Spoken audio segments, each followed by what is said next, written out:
श्री रमेश रतन जी, Shri doctor AR Joshi साहब जो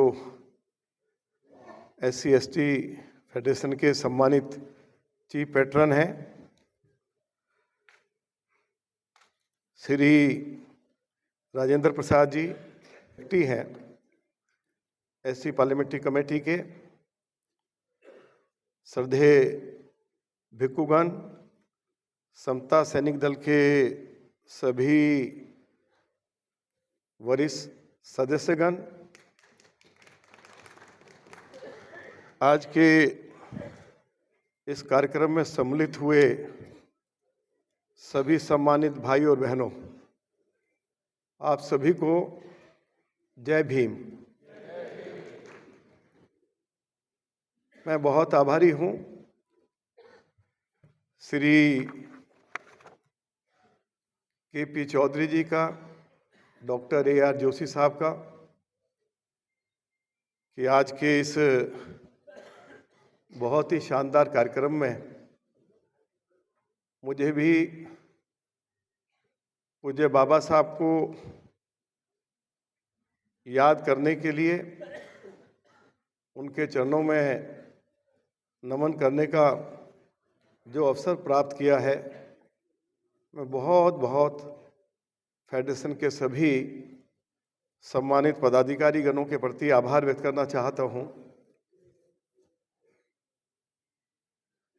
आज ये कहते हुए हम लोगों को बहुत अच्छा लगता है कि बाबा साहब की मृत्यु के बाद जब तक 1990 में जनता दल की सरकार कहिए या प्रधानमंत्री VP सिंह जी की सरकार बनी, मैं उस समय भी जनता दल का राष्ट्रीय महामंत्री था और सभी के मन में इस बात को लेके कष्ट भी था कि पूज्य बाबा साहब को उनकी मृत्यु के बाद सरकार को जो सम्मान देना चाहिए था, उससे उनको वंचित रखा गया। सभी देशवासियों की इच्छा थी कि पूज्य बाबा साहब का चित्र देश की जो पार्लियामेंट है उसके सेंट्रल हॉल में लगाया जाए, उनके जन्मदिन पर छुट्टी की जाए और उनको भारत रत्न की उपाधि भी दी जाए। उस समय की सरकार ने एक शानदार फैसला लिया,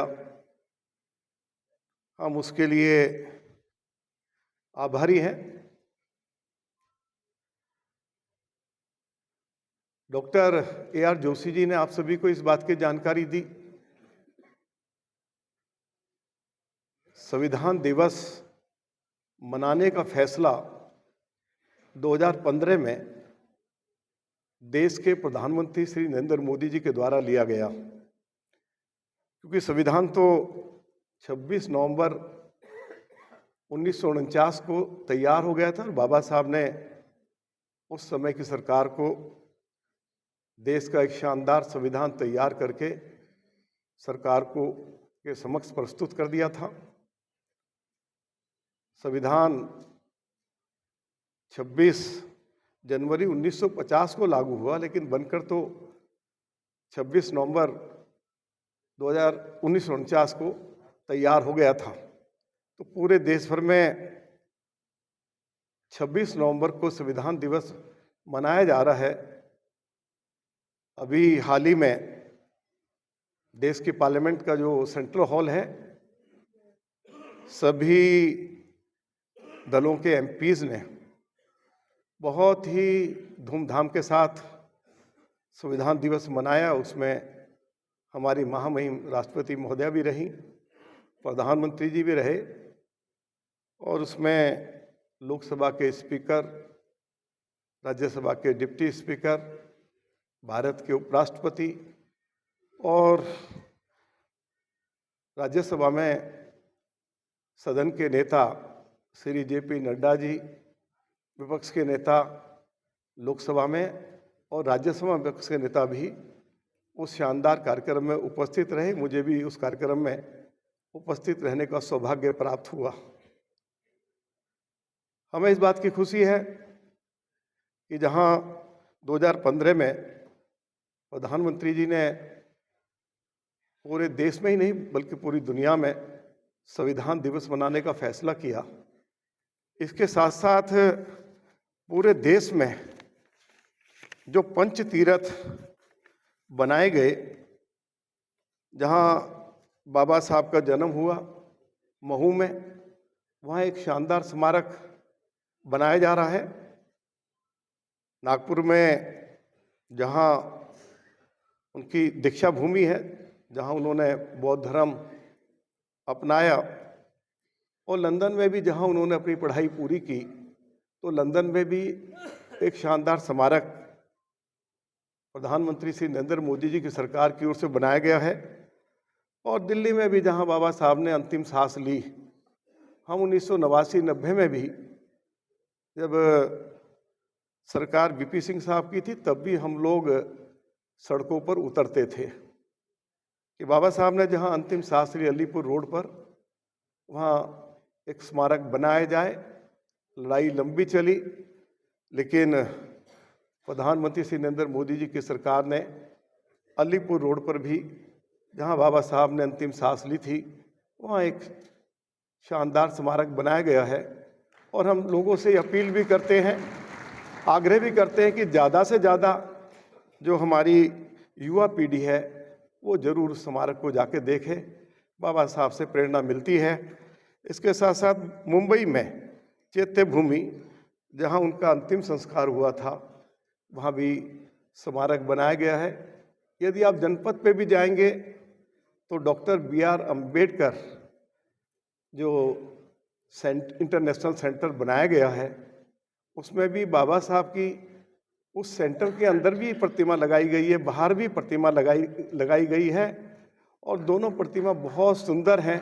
और जब जब हम उस सेंटर में जाते हैं तो पूज्य बाबा साहब के चरणों में नमन करते हैं, और मन को हम लोगों को बहुत ही सुकून भी मिलता है।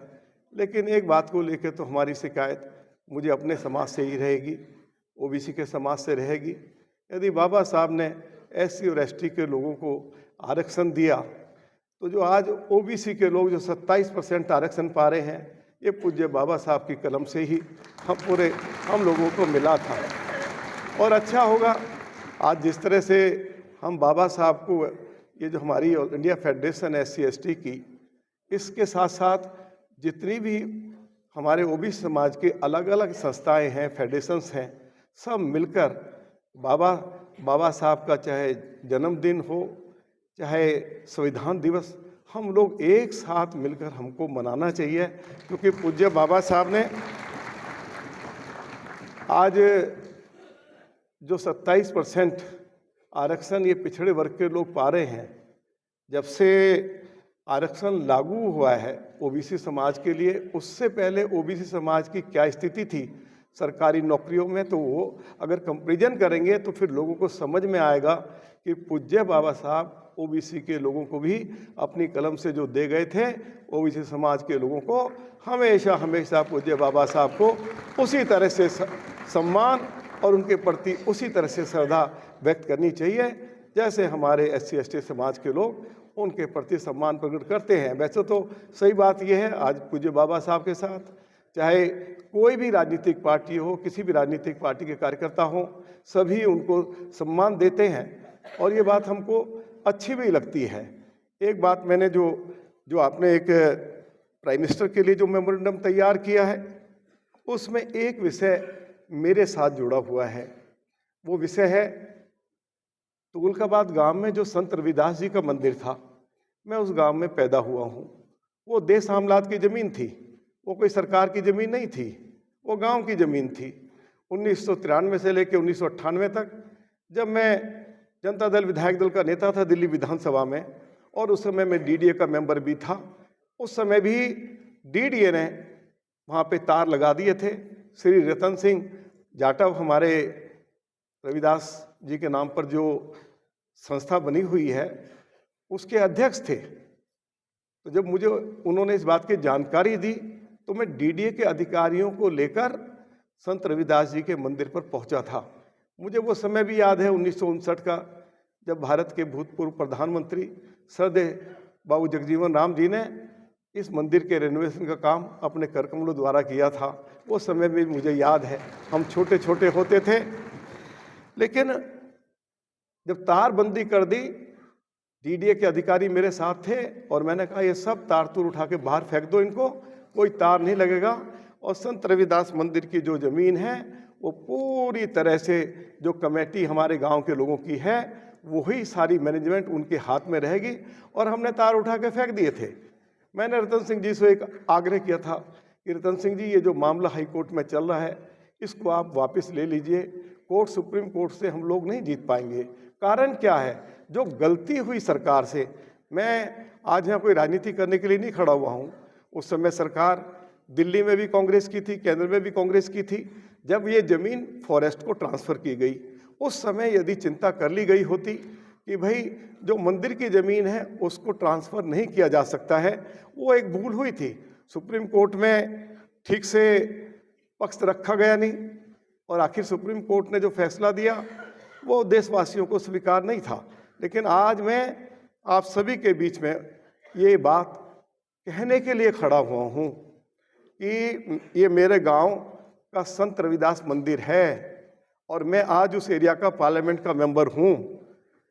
जितनी भी संत रविदास मंदिर की जितनी भी ज़मीन थी, चाहे संत रविदास जी के नाम पर जो सरोवर है, चाहे जितनी ज़मीन रिकॉर्ड में दर्शाई गई है, आज मैं इस बात का ऐलान कर रहा हूँ कि 1-1 इंच ज़मीन संत रविदास मंदिर की जो भी मैनेजमेंट होगी उसके कंट्रोल में होगी।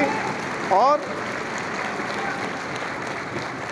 उस मेरे 3.5 साल हैं मेरे पार्लियामेंट के मेंबर रहते रहते अच्छे मंदिर भी बन जाए, जो सरोवर है वो अच्छे से विकसित हो जाए और जितनी भी ज़मीन है जो दर्शाई गई है रेवेन्यू रिकॉर्ड में, उस ज़मीन को ठीक से डेवलप कर दिया जाए। देश विदेश से लोग वहाँ संत रविदास जी के चरणों में मत्था टेकने के लिए आए, ऐसी वहाँ पे व्यवस्था करने की आवश्यकता है। मैं इसको लेकर भारत सरकार के जो हाउसिंग एंड अर्बन अफेयर्स के मिनिस्टर हैं श्री मनोहर लाल जी से मेरी 2-3 बार चर्चा हुई है और इस बार पार्लियामेंट का सेशन कल से शुरू हो रहा है। मैं आज इस बात के लिए आप सभी को वचन देने के लिए खड़ा हुआ हूँ। ये मेरी कमिटमेंट है। हाउस के अंदर भी मैं इस मुद्दे को पूरी मजबूती के साथ, पूरी ताकत के साथ रखूँगा ही नहीं, बल्कि जो मेरी भी और जो समाज की इच्छा है उस इच्छा को हम 100% पूरा कराने का काम करेंगे। क्योंकि मेरा तो 55 साल का राजनीतिक जीवन है। 73 साल मेरी उम्र हो गई। 4 बार विधायक रहा हूँ, 2 बार बेस्ट एमएलए का अवार्ड मिला है, लीडर ऑफ अपोजिशन रहा हूँ with the rank of cabinet minister. 1981 से लेकर 85 तक chairman warehousing corporation with the rank of cabinet minister.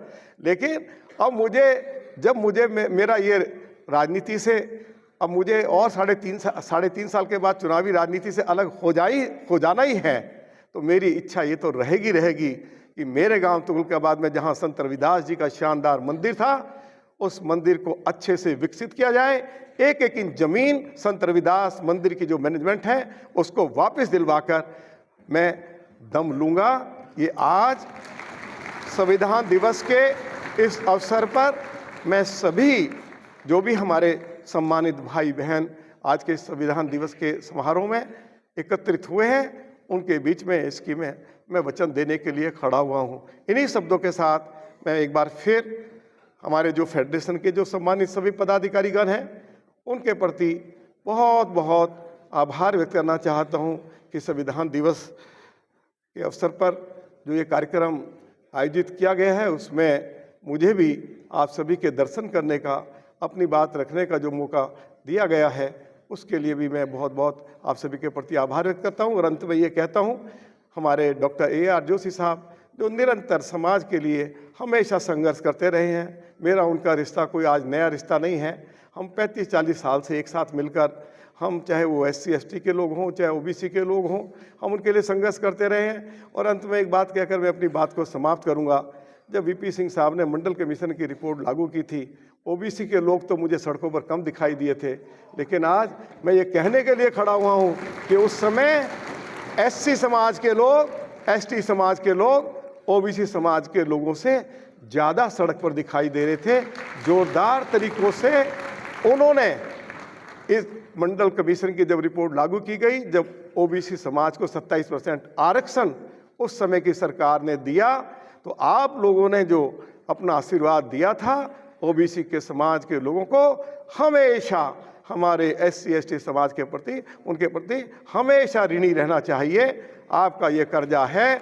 हम अपने इस SC ST समाज के लोगों के जहाँ भी कहीं हमारी आवश्यकता होगी, हम हमेशा हाजिर रहेंगे। एक साथ मिलकर जो भी हमारी समस्याएं हैं उनको लेकर एक साथ मिलकर कंधे से कंधा मिलाकर हम उनके लिए संघर्ष करने का भी काम करेंगे।